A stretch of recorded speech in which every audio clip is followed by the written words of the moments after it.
बहुत समय पहले की बात है। नॉर्थ चाइना में 3 मॉन्क रहा करते थे। उनका नाम किसी को नहीं पता क्योंकि उन्होंने कभी अपने बारे में किसी को कुछ नहीं बताया। चीन में आज भी उन्हें बस 3 हंसते हुए मॉन्क के नाम से जाना जाता था। वे तीनों मॉन्क हमेशा एक साथ रहते थे और गांव-गांव घूमा करते थे।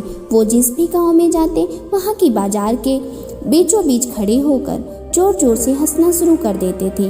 उनकी हंसी को देखकर लोगों का ध्यान उनकी तरफ खींचा चला आता था और धीरे धीरे उनके चारों तरफ एक भीड़ इकट्ठा होने लगती थी। वे जहाँ भी जाते अपनी हंसी से ऐसा माहौल बना देते कि लोग अपने सारे दुख दर्द भूलकर बस हंसने लग जाते थे।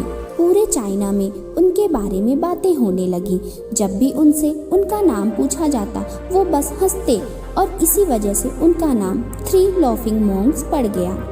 पूरे चाइना में घूम घूम कर लोगों को हंसाते हुए समय के साथ वे तीनों बूढ़े हो गए और एक रात जब वे एक गांव में ठहरे हुए थे तो उन तीनों में से एक मॉन्क की मौत हो गई। ये खबर सुनकर पूरा गांव दुखी हो गया। गांव वालों को लगा कि शायद आज के दिन वो मॉन्क जरूर रोएंगे और यही देखने के लिए हर कोई उनसे मिलने आया। जब सुबह हुई तो पूरा गांव इकट्ठा हुआ, लेकिन वो दोनों मॉन्क तीसरे मॉन्क की बॉडी के पास बैठकर जोर जोर से हंस रहे थे।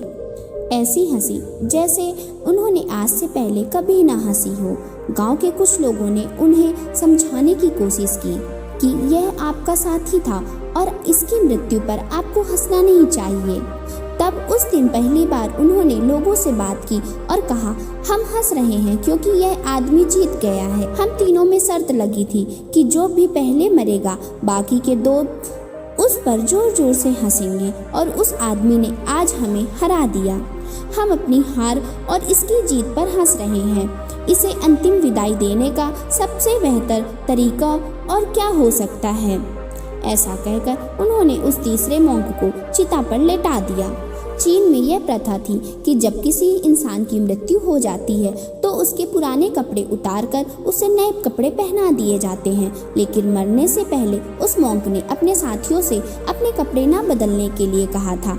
उस मॉन्क ने कहा था कि मुझे स्नान मत करवाना क्योंकि मैं कभी अशुद्ध नहीं हुआ।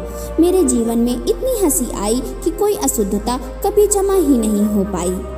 जब उस तीसरे मॉन्क के शरीर में आग लगाई गई तो आसमान से जोर जोर से पटाखे फूटने लगे। उस मॉन्क ने अपने कपड़े के अंदर ढेर सारे पटाखे छुपा रखे थे। ऐसा नज़ारा देखकर पूरा गांव जोर जोर से हंसने लगा और मरने के बाद भी वो मॉन्क लोगों के चेहरे पर एक मुस्कान देकर चला गया।